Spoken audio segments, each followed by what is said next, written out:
Welcome to Influential Entrepreneurs, bringing you interviews with elite business leaders and experts, sharing tips and strategies for elevating your business to the next level. Here's your host, Mike Saunders. Hello and welcome to this episode of Influential Entrepreneurs. This is Mike Saunders, the Authority Positioning Coach. Today we have back with us Cameron Bryant, who's the founder of Found Revenue Solutions and a retirement specialist at Federal Employee Advocates. Today we're going to be talking about the fear of running out of money in retirement. Cameron, welcome back to the program. Hey, thanks, Mike. Great to be back. Hey, I think that if you hear the statistic of people like, what are your biggest fears? And, I think that I think this has been quantified. Speaking in public is actually a bigger fear than death for some people. So I think that if you were going to ask a pre-retiree, what is your biggest fear? I think running out of money in retirement would be a big fear. Is that something that you have found working in the industry for so long? Yes, I do. In fact, I don't even... It's not usually me bringing it up in our initial conversation as much as it is the person I'm speaking to will bring it up and give me real life examples of either a friend. I had one recently with a mother. He was concerned about his mother running out of money. She's like in her early 90s, maybe run out of money. So no, it's a big concern a lot of people do bring up. Yeah, and I think that it's a fear because it's an unknown. And I think if you can clearly calculate, okay, here's what you should need in retirement, here's what you should have, given the main factors, and that you can never plan for inflation or taxes and all of those things. But if you could put it on paper and go, okay, we're dialed in, maybe that fear starts, dissipating. But what are some of the ways that when you bring the people that bring that up to you, what are some of the ways that you then are helping them understand the fear, to lessen it, and then to put some strategies in place to help them out, to make sure, hey, look, this is the path forward?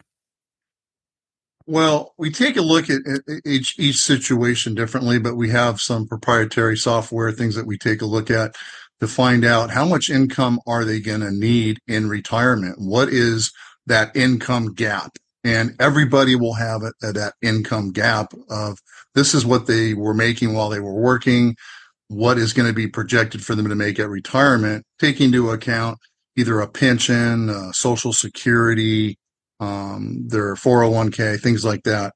So we have to take a look at all that and factor all that in to make sure that they are going to have enough money during retirement.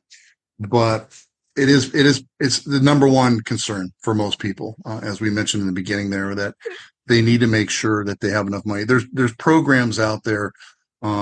There's only one program that will give you a guaranteed lifetime income, the fixed indexed annuity, and different products like that. But the fixed income annuity is the one that is number one, to guarantee that they will have that income. And we use that to shore up that income gap. They might have an income gap of $1,500 a month.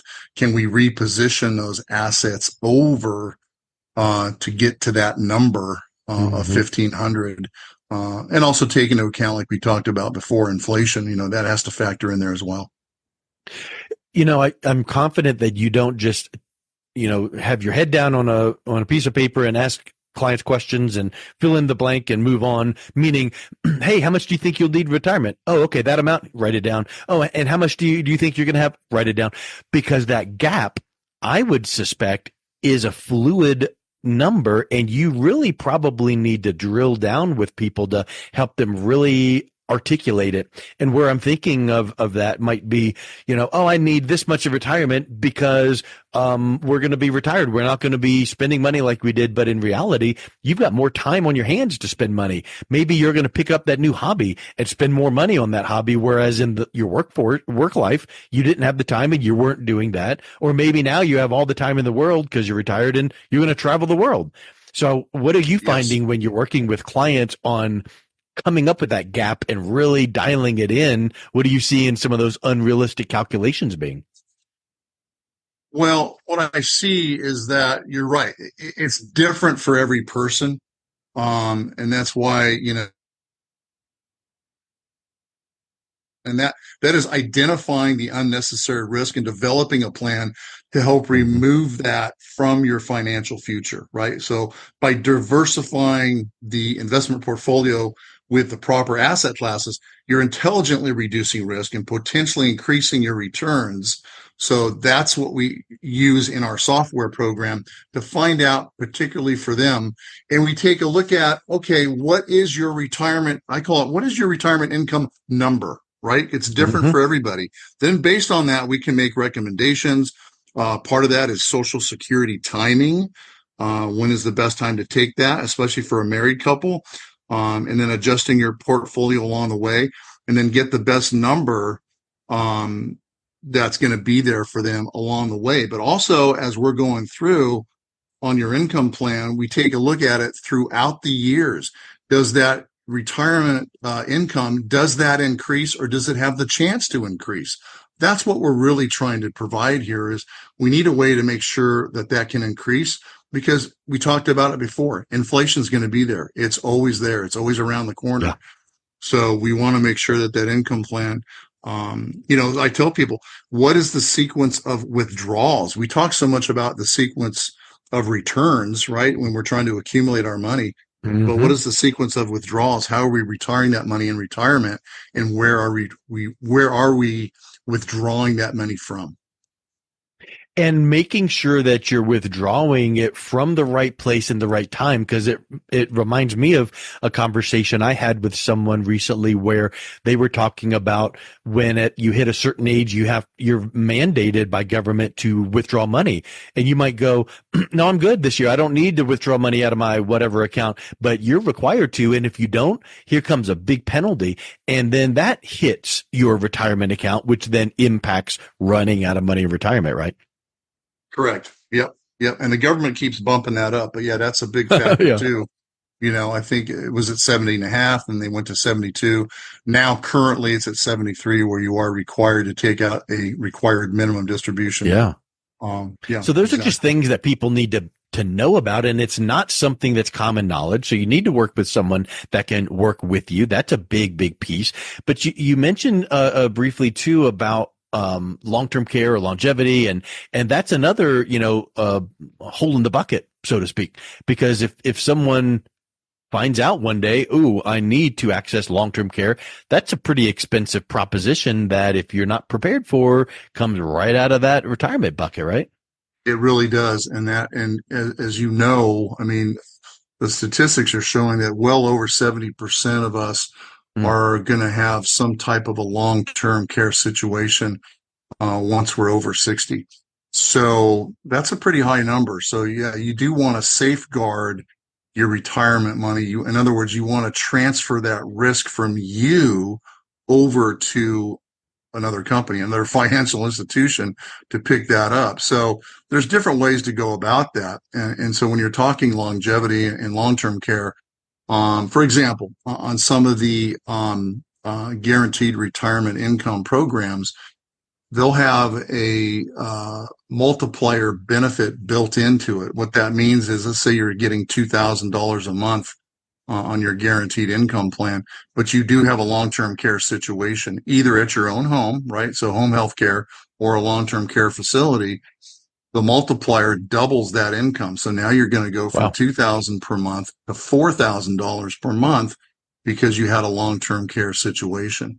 So that money goes directly to you. So if you have a family member or somebody that's helping to take care of you and you want to, pay for their time, maybe you need someone 4 hours a day or 5 hours a day, you have that extra money to do so. Or for the people that want, hey, I want a straight long-term care type program, there are long-term care annuities out there. For example, you roll in $100,000 into it, and now your long-term care benefit is 3 times that amount. So $300,000 is now your long-term care benefit.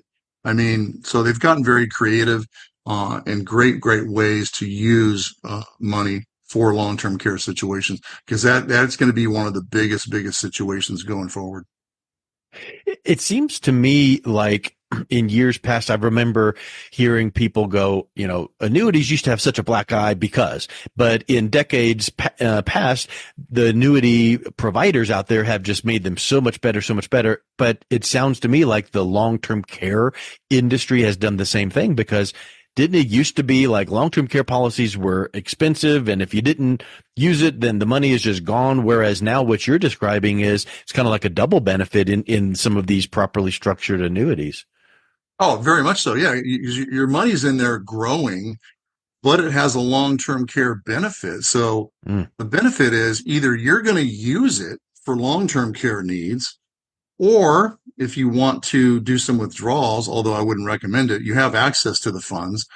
And then if you pass away, when you do pass away, whatever's left in that account, if you never used it for long-term care, for example, even if you did, whatever's left in that account is going to pass on to the beneficiary that you've designated. So the money's going to stay in the family no matter what. It's going to be used for Yeah. your long-term care, or it's going to pass on to the next generation.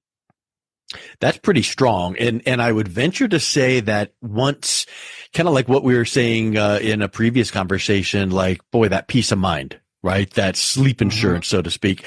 But when people can realize that that fear of running out of money is starting to get lesser and lesser because of these things you're putting into place, that has a huge emotional benefit. And I would even say that the impact on their family is huge, because who deals with the long-term care aspect of a parent? It's the kids, and the kids are in their 50s, let's say, and they're having to deal with these decisions, and mom and dad are running out of money because they didn't plan for it. So talk a little bit about some of those emotional benefits and the impact on the family, how putting some of these financial strategies in place really is a holistic approach.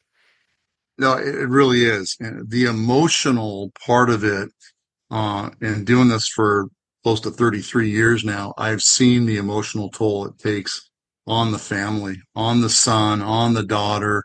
Sometimes you only have that one son or one daughter that's doing everything, trying to be Superman. And sometimes, you're fortunate enough to see, hey, all the kids are involved, that the two sons and the daughter are all helping out. But I'll tell you what, it's an emotional toll. A lot of the times it's financial. The family's coming out of pocket with their own money to help mom and Yeah. dad. And thank God the mom and dad, they have a family that cares about them. But the emotional part of it and financial part of it is so huge. And it just takes a little bit of planning up front to mitigate that risk, so you don't have that stress on yourself, the family. And mom and dad see it too. Mom and dad, they're sitting there going through their long-term care situation, but they're not, they're not dumb. They see what's going on in the background. They see what's happening Mm-hmm. with their family, and they can tell everybody is stressed and concerned and worried. And it's not a good situation. So just plan ahead, doing a little bit of planning to transfer that risk to someone else is just a huge, huge relief for everybody involved.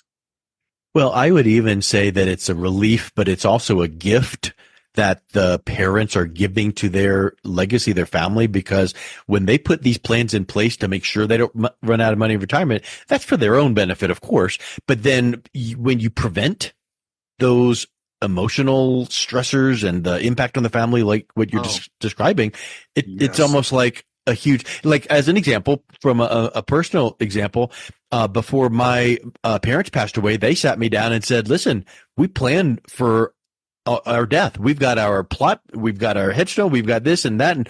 And it was in a small way, it was like, they thought ahead and they told me, and I didn't even to worry about it. And so that was really a powerful gift. And so I think that even transcends past just good fiscal financial planning, which you need to do, but it then gets into maybe even a family meeting that you're able to say to your family, look, we put some plans together and we're going to be taken care of. And I think that's a huge gift that they're giving to their family. Oh, that's you're 100% spot on there. It is a gift. That's one of the, one of the final gifts that you're giving to your family right there. Because yeah, I mean, you think about it, you get these people maybe in their 50s or 60s trying to take care of mom and dad. They're working full time. They have kids. I mean, it's a juggling act and nobody is good at it.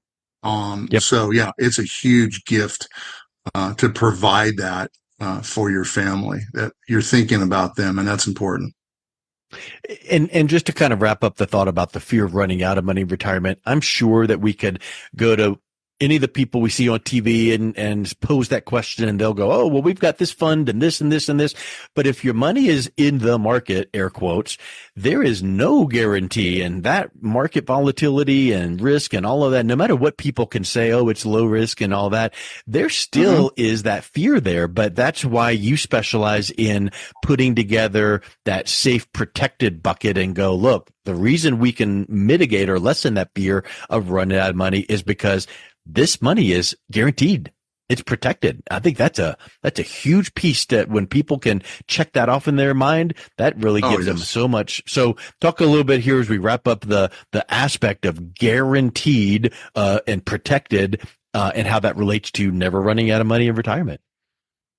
Well, yeah, having a protected protected account where you have that guaranteed income stream coming in, it doesn't run out. Right. It doesn't run out of money. And I'm going to defer to some third parties. This isn't from me. This first one, this is from U.S. News. You buy an annuity because it does what no other investment can do: provide guaranteed lifetime income for the rest of your life, no matter how long you live. U.S. News. This is from the Center for Retirement Research at Boston College. Annuities, by pulling longevity risk and generating mortality credits, allow a higher level of income and insurance against premature exhaustion of assets than other drawn down strategies. Okay. So those are some of the, who's one more I had here. This is the same Center for Retirement Research, Boston College. Lifetime income products are a cornerstone of retirement planning. The Center for Retirement Research. So, lots of third parties out there. Ernst & Young had one. I remember they said permanent life insurance and deferred income annuities with increasing income potential outperform investment only approaches in our analysis. That's Ernst & Young. So all these people that have nothing to do with the annuity or life insurance, but understanding what they can do for people and how they work. So yeah, it's just important to have as part of your portfolio. It's important to have in there, right? To have a balance, as I always say, balance. Yeah. This is your guaranteed protected money that you're going to lean on and use for retirement. If you still want to have, quote, play money or market money in the market, you're 15, 20, 25%, that's fine. Just have a balance. Yep. I love it. Well, Cameron, it's been a real pleasure chatting with you here about this. This is such a relevant topics for so many people. What's the best way that someone can learn a little bit more and then also reach out and connect with you? So they can reach me directly at the 949-412-3534. They can also reach me via LinkedIn. If you go to LinkedIn, it has my different web pages, phone number.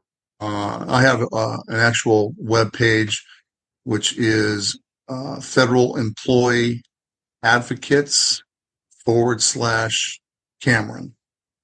So Federal Employee Advocates /Cameron. Excellent. Well, thank you so much for coming back on. It's been a real pleasure hearing your perspectives on how you serve your clients. Thanks, Mike. I appreciate your time. It's been a great talking with you. You've been listening to Influential Entrepreneurs with Mike Saunders. To learn more about the resources mentioned on today's show or listen to past episodes, visit www.influentialentrepreneurssradio.com.